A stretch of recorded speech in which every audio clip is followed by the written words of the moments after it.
pag-aaralan natin kung paano mag-open ng Word. Sa Word, dun tayo gumagawa ng mga itatype natin, mga letters, projects, na kadalasan ginagamit sa school at sa office. Una, ang mouse cursor natin o pointer ay itatapat sa 4 na square o yung start icon. Ito yung makikita nyo sa mga Windows 10 na gumagamit. I-click lang to ng left click. At kung halimbawa hindi nyo makita ang Word 2016, makikita nyo dito yung scroll bar. Tapat nyo lang yung mouse pointer nyo sa scroll bar at pindutin ng left click, huwag nyo bibitawan, tsaka nyo ibababa dahan-dahan.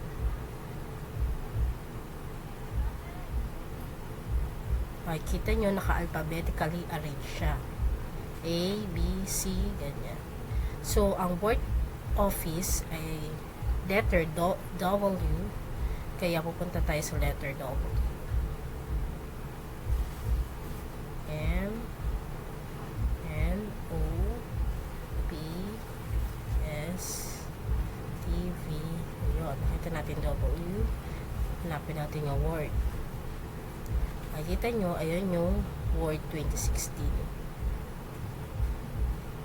Pindutin lamang ang left click na isang beses. Tayo nyo lang mag-open.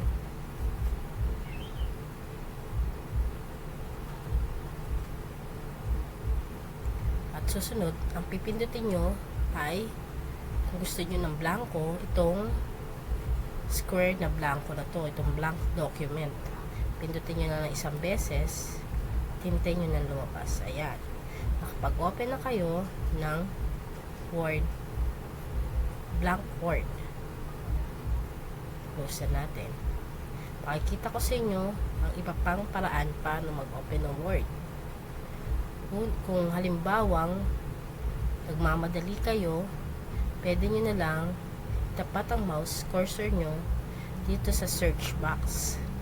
Click lang ang search box ng left click.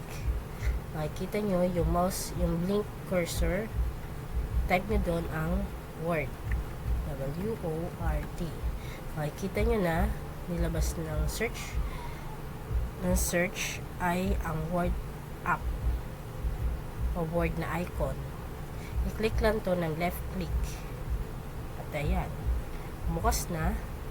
Pindutin lang ulit ang blank document o itong square na puti.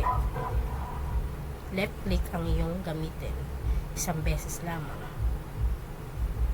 Ayan, meron ka ng blankong Word document. Pwede ka nang mag-type ng iyong pangalan.